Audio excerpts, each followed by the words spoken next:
Hey guys, welcome back to AG Briefing. Sorry it's been a little bit since the last upload. Some stuff kind of went on, quarantine, whole bunch of other stuff with COVID, as you all know, living in 2020. I'm actually recovering and quarantining now because I tested positive for COVID on Wednesday.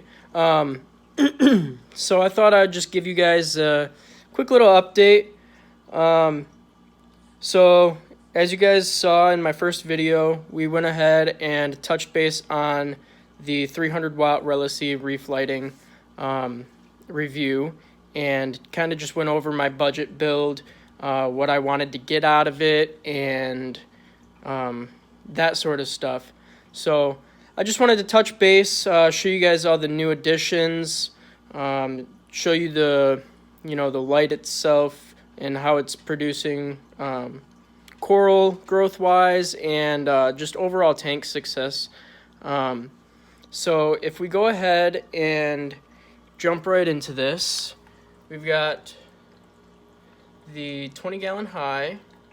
Everything's starting to really bloom. If we go over here, we've got the red cap chalice. That's grown very, very, very well. And I am unbelievably pleased with the results of this light, growth-wise. Sorry about the algae right now. We're kind of dealing with a little bit of an algae bloom.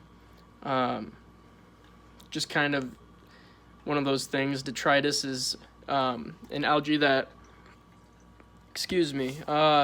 will grow just to kind of boost the positive bacteria in your tank, and once it dies off, it creates that positive bacteria. Unfortunately, you just kind of got to deal with it. It only comes around in a blue moon. So we'll go ahead and go in depth with this. So we've got the red cap chalice there. As you can see, it has a lot of new growth to it since the last time you saw it. We've got the green nuclear pallies up there. We've got a purple Duncan. That coral I actually ended up getting from a buddy of mine who ended up having it bleached out. It's called a Space Invader. And it's actually starting to come back and recover in my tank, which is absolutely awesome. I'm completely thrilled with the fact that, he just kind of threw it my way, and if I can get it to come back, he's just going to give me a chunk of it for free, so he can put it back in his tank once it's happy and healthy, because in his tank, we don't know for sure, but it just wasn't liking his light spectrum, and it was bleaching out the coral. No matter where he put it, just wasn't, successful in growing. So if we go back to this, I've got a Mummy Eyes chalice. That guy I put in there about, I want to say 2.5 weeks ago, and it's growing exceptionally well. We head up there and we have a purple hammer and another purple hammer up there.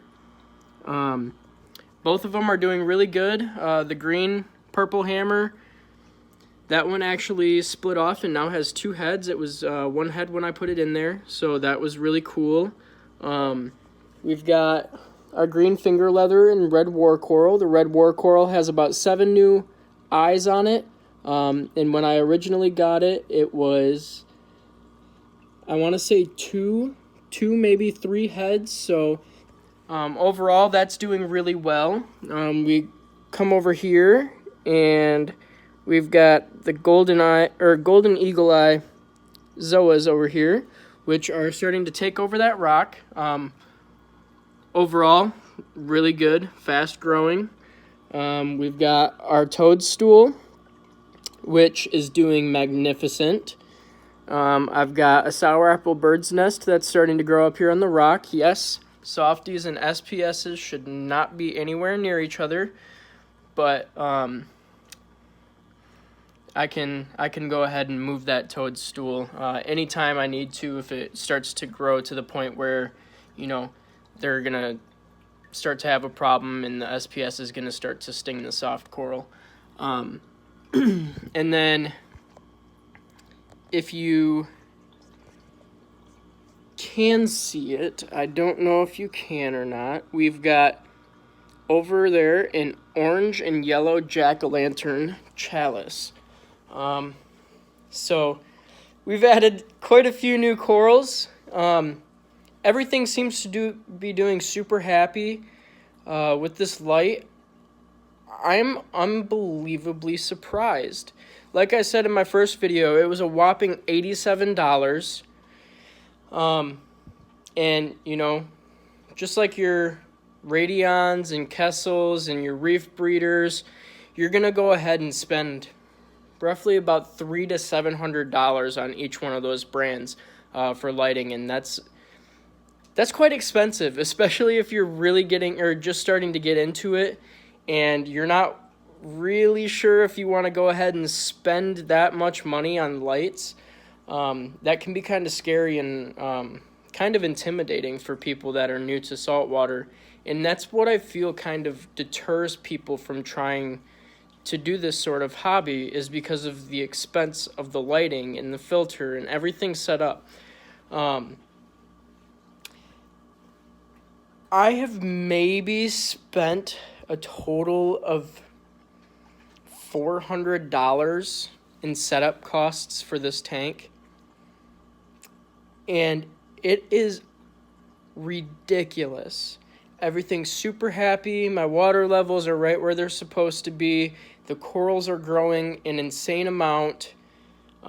Everything's just super successful and happy. And I'm kind of pleasantly surprised because I go by the saying of you get what you pay for.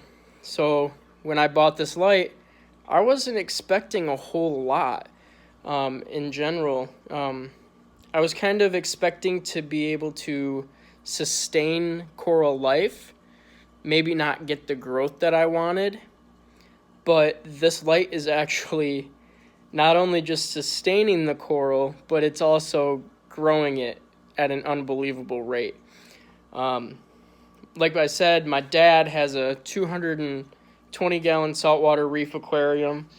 He runs the Radion Gen 3 Pros, and those are about $750 each.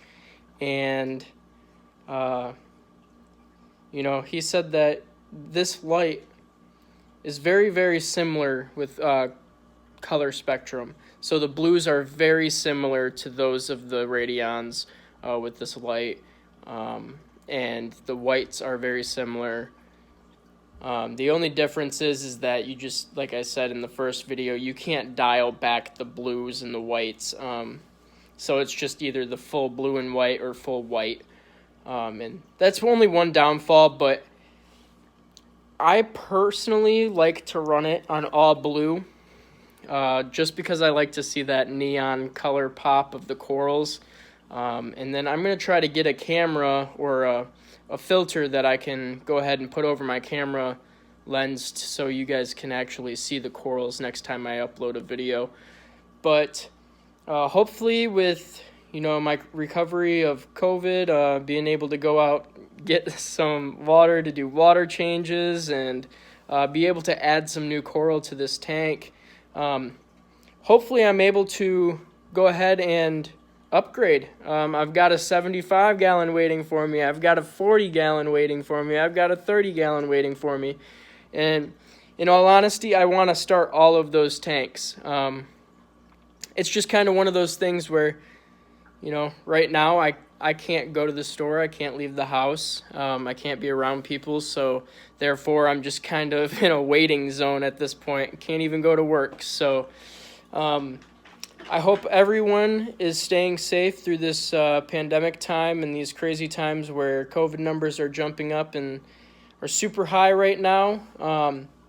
And I just wanted to let everyone know that, this tank's doing really good, and that, no matter what 2020 throws at us, we just got to keep that positive energy. So with that, I will go ahead and end this video. If you like this sort of stuff and you want to see some more content, go ahead, drop a like, subscribe, comment down below some ideas of what I could do with my future tanks, and I will see what I can do. I will try to reply to every comment that I get online, and I appreciate you guys' support, and we will see you next time.